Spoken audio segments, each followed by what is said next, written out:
processes it will be involved, and how we are designing this embedded system, so that we are going to understand.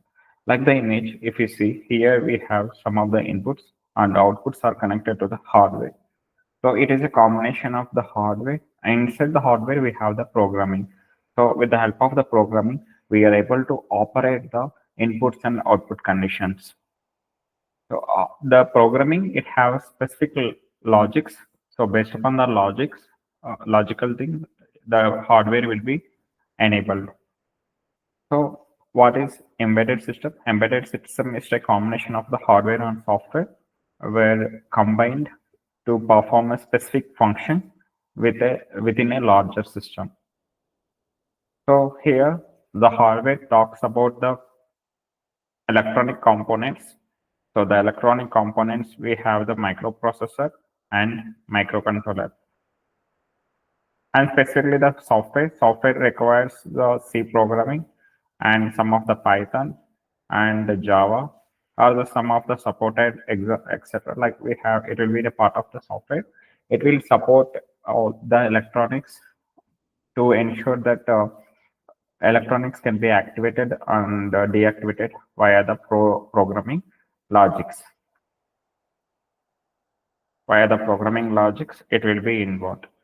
So this combination of the both hardware and software to make the electronic components activate and deactivate, it will be a part of the embedded system. So based upon our specific requirement, we are able to code in the programming and we are able to operate the hardware. So that's how, like, we are integrating this hardware and software to specifically make to work on the some specific task. So this is how, like, we are integrated the component, the fan component here, and we are able to operate. This is the input. We are able to give the input here, and the output will be enabled. So the logic behind the program, what is the input we are giving, and what is the output it should be delivered, that we program in a controller. The program will be available in the controller. So once the input is activated, the motor will start rotate. So just we are adjusting via the input. It is a kind of a the pulses we are distributing to the hardware, and from the hardware, the power will be distributed to the motor. This is the output.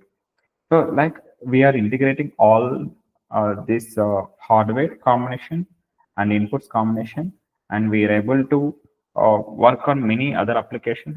The same features we are widely used in various applications, from the consumer electronics and automotive system to industrial machines and medical devices.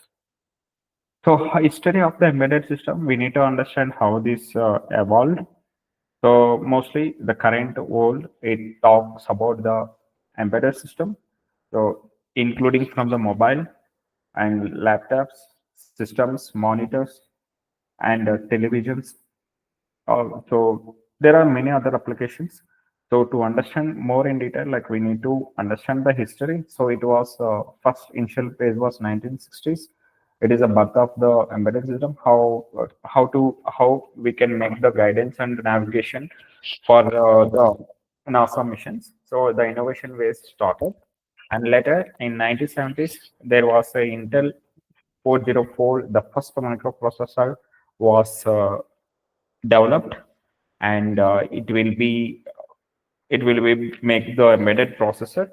And later, so the same processor, it can be used in the cars to control the fuel adjustment via the programming, and the efficiency and reduce the emissions. And later some of the industrial automation also used the adoption of the processor. And later in 1980s got expanded and standardized 8051. This is the first microcontroller. It was introduced. Initially it was a processor. Later they came up with the microcontroller. So then Motorola 68HC11 increased the accessories, so the components which required. And the same Intel controllers, they used to for the consumer devices like microwaves and consoles and calculators. And then they added some of the features, ARTOS, real-time operating system, so that will manage the complex activities because it have a limited features without ARTOS, where and are giving ARTOS to the microcontroller, it will give the accurate results and accurate response. So, and later in 1990s, the connectivity of improving of the embedded system has been rapidly increased, and moreover, it able to support the IoTs, Internet of Things, and the wireless and wired communication. And later, this embedded system plays a good role in automotive safety, the airbags and the braking system. So, automotive is specifically about the bikes or the buses or cars, and moreover they include the communication protocols like establishing of the communication, the data transmission wired or wireless within the devices. And in 2000s the most of the smart systems are came established, and IoTs and robotics got expanded. And 2010 behind, now the AI and some of the machine learnings are adding into the future that will help to deep analyze the features of the face recognizing, thumb reading. So there are many other competitions that are integrating to the embedded system. That's how the history started of how the embedded system has been increased and how it is working in the current scenarios. So to make that hardware embedded system, what is the architecture it's required? We need to understand about the inputs. So what are the necessary inputs it's needed to work on our embedded hardware? So as we know, the hardware is the one which have a peripheral device. With the help of that, we are able to connect the inputs and outputs, and require the processor to process the data. So whatever the input we are getting, so that should be processed to the what should be what need to be done, that will be decided by the processor. And the hard software, it have the embedded OS and application software. So embedded OS is like it's a combination of again the ARTOS and without ARTOS. So like when we take about the ARTOS, it will be a real-time operating system. So it will have a quick response and accurate results will be there. And without ARTOS, it will be the less preference and less priority will be taken compared to the ARTOS. And some depends upon some of the applications, the ARTOS and without ARTOS will be considered for developing of the application software. And later, so we are ready with the hardware and the software, and then output will be performed. So mostly this is the general architecture that it depends upon the requirement. The expansion will be added for the hardware and the software as well for the embedded system to be configured. So generally for to make embedded system more active, and what are the components is required is the first part will be the power supply. Once if you give the power supply, the controller will be available. So the controller will make active.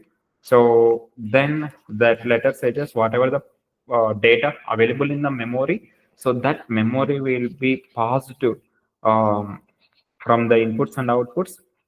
So that will be the IO interfaces. We have the digital and analog inputs will be connected. Like analog digital inputs is specifically we are giving the switches. Analog inputs are sensors or some of the potentiometer, like in the image if you see. So this will be enabled, and the outputs are the fan or the motor that we connected here. And later, so just it is a part of the communication, like whether it is communicating with the UART or the wire communication. So any like the data, the program which it is having inside this hardware, so that based upon the logic, the hardware will be controlled with the help of electric pulse that simulated in the software. And the architect types of embedded system. So we have a standalone embedded system, means it can be operated independently, and we are able to perform a single function. Example is the digital watches. And real-time embedded system, it is a like time. It is a part of the accurate, and within microseconds, milliseconds are priority and important to work. So that timing, strict timing should be followed when it is work, when it will be working in the real-time scenarios. Like a car, airbags will be considered a part of a strict timing requirements. This will be part of a real-time system. And networked embedded system, like we have a wired and wireless. So just how we are connecting and communicating with each other via the network. So that will be example of IoT devices. Now, next we have a mobile embedded system. So this will be like a smartphones. It will be the portable devices with a battery compliance. So this and generally whatever the hardwares that we discussed, them each embedded systems it have the layers.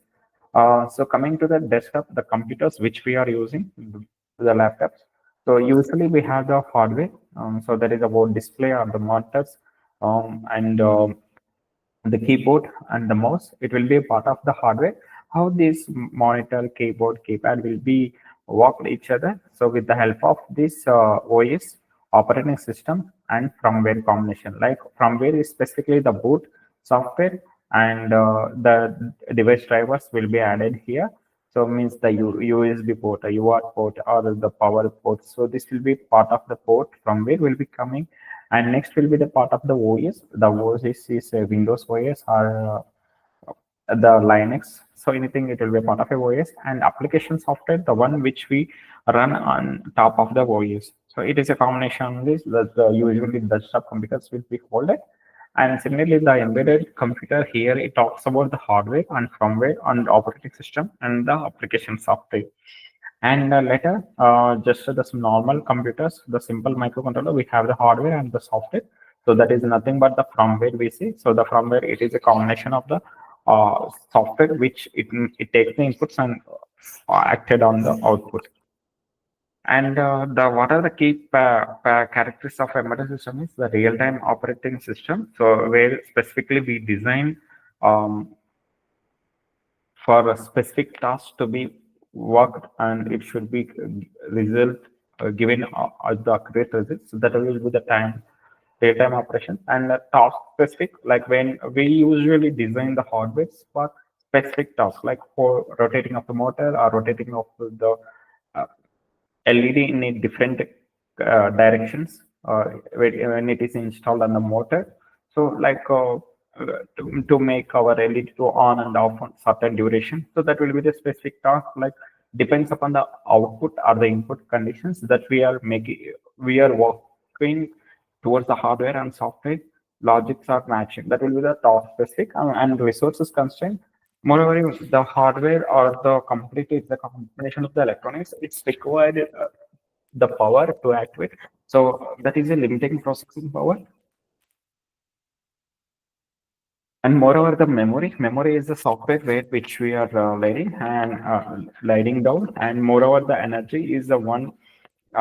It talks about how efficiency it is.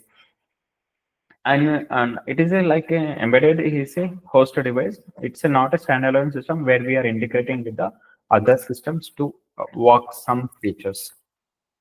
And generally, the components of embedded systems, so like we understood that sensors are the inputs and switches that we are considering and we are giving to the control unit. Control unit is the one which it is a part of a microcontroller or the microprocessor. It will be designed specifically to control the inputs and outputs.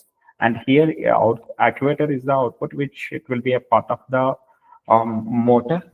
So that makes rotate depends upon the inputs. And what are the major components of the embedded system? The microcontroller and microprocessor. It is a central unit where it have the instructions and it will process the data. Microcontrollers is commonly it is integrated with the CPU, memory, IO peripherals, and it will be a single chip. So here in the image, you can able to see that microcontroller it has the IO peripherals and the memories and the microprocessor, RAM, and the ADC, analog to digital converters, and some of the oscillators. So it is like the combination of all the ICs will be integrated on the microcontroller, and the microprocessor will be the again the separate chip where we are integrating on the microcontroller to make to work specific tasks. And memory is it have two types of memory. One is a volatile memory and non-volatile memory. Volatile memory is talks about the RAM memory. Non-volatile memory is talks about the ROM and flash. So where the program code and data will be stored in it. And input output interfaces, input output specifically talks about the sensors or the switches or the actuators that we are connecting it and to communicate with each other. So software is specifically what the programming logic we are giving in it. So the programming language, it talks about the logics that we are able to control the inputs and outputs that we are making the software in the application code. Mainly the power supply is the one which is necessary to operate the complete microcontroller and the inputs and outputs and makes to work for certain period of time. So additionally, for the power supply, we are integrating with the batteries to make a stable for some time without direct plugging here into the power. So it is a part of a power supply that will be a DC power supply where it will be necessary to provide from the power source or from the charging ports or from the default it has some connectivity. With the help of that, we are able to operate the power supply. So generally, the inputs and output ports are specifically to process the data. So that will be a part of an embedded system. So where it will send the information and receive the information from the sensors to the actuators and other peripherals which we are connecting it. So these are the inputs and the outputs of the embedded system where we are able to operate in the real-time scenarios and different conditions. And next, we are providing the digital inputs, analog inputs, and serial and parallel communication with the help of different protocols like UART, I2C, and SPI for facilitating of the communication. What are the key characteristics of the embedded system? Mainly, like embedded system, it is a high stable, time specific, and task specific, low cost, minimum interface, easy to operate, and real time, and high efficiency, reliable, limited memory, and less power usage, and fault tolerance. If any failures or problems is occurred, it's able to tolerate it.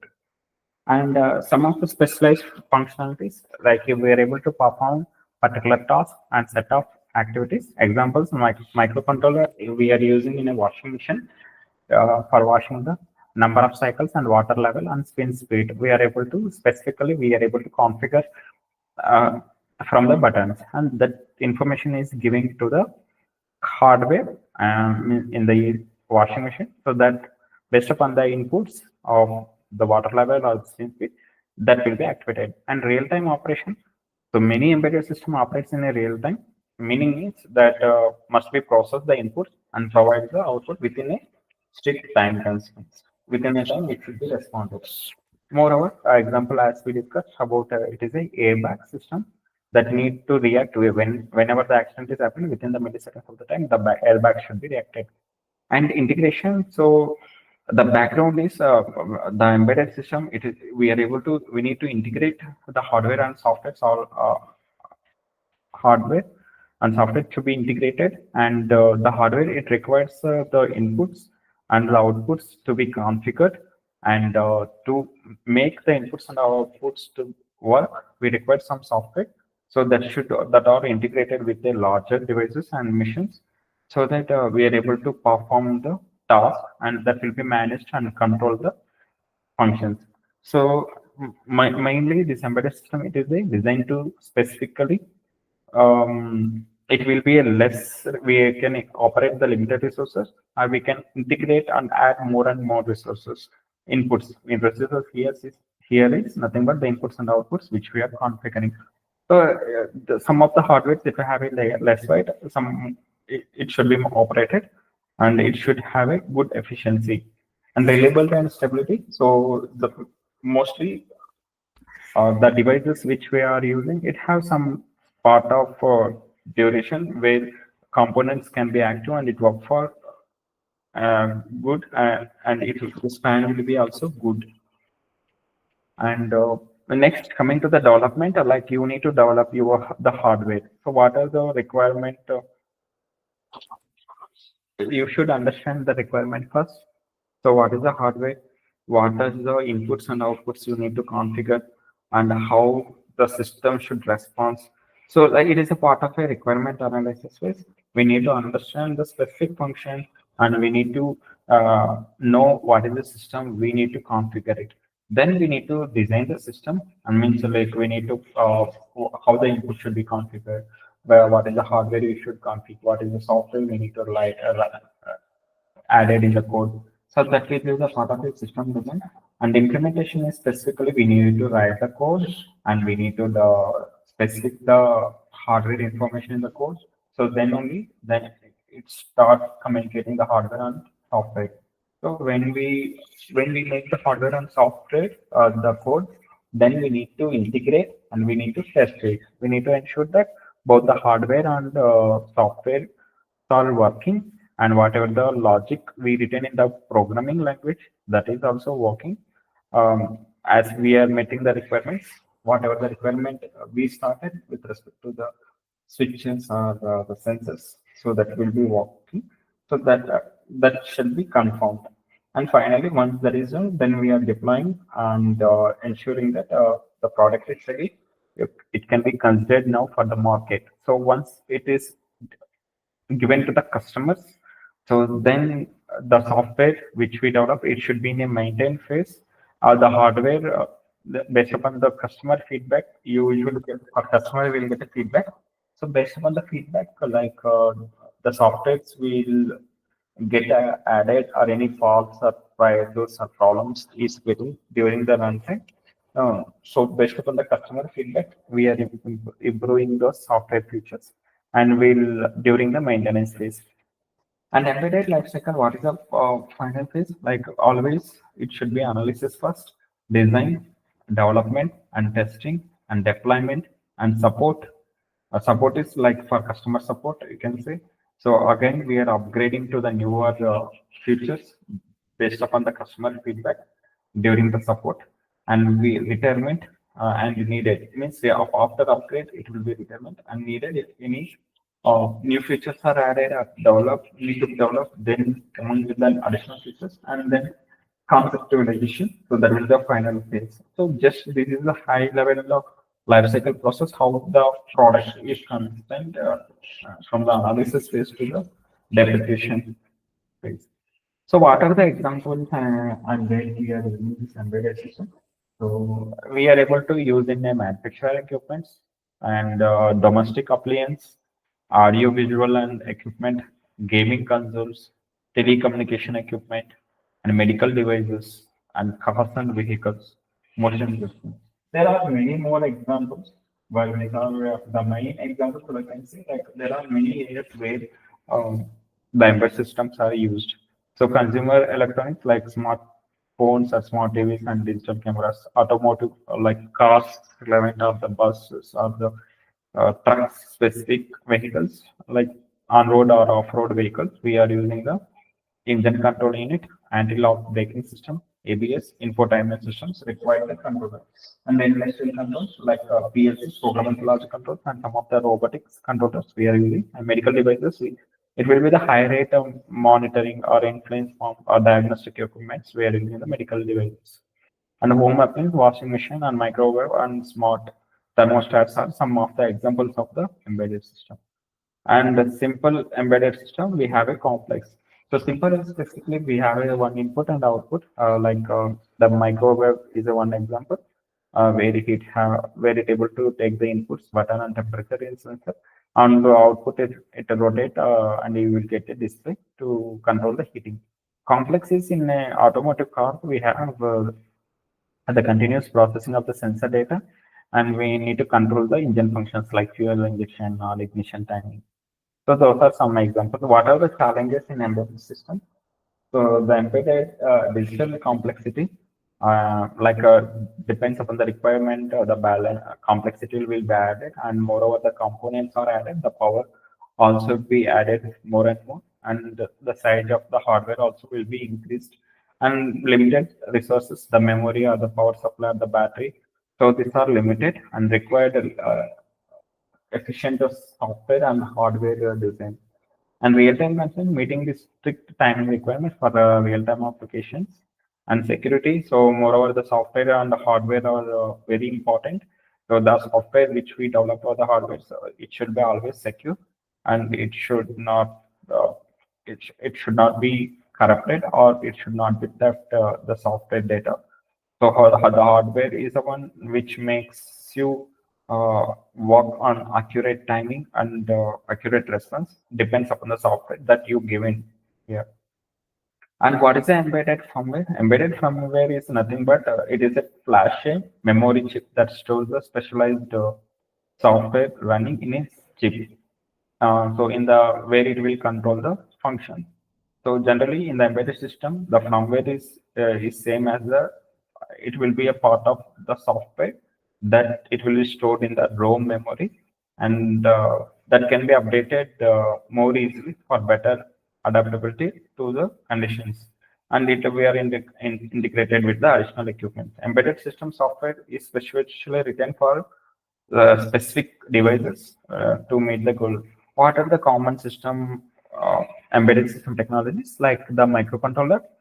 Yeah, we have different vendors or different companies provided. We have STM32, AVR, PIC, PIC controllers. So often used for the simple control task in the sensors and actuators and display control. And FPGA, field programmable gate arrays, where it provides the hardware and configuration of the high performance stuff.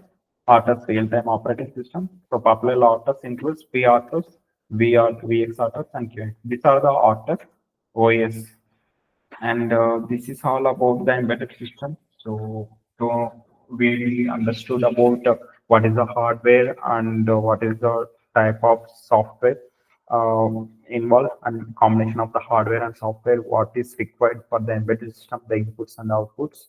And apart from that, like we understood what is the architecture of the embedded system, what are the layers it involved, and what are the challenges uh, for the embedded system, and how the embedded system will be designed, and how it will be developed, and what is the end of the process. We all things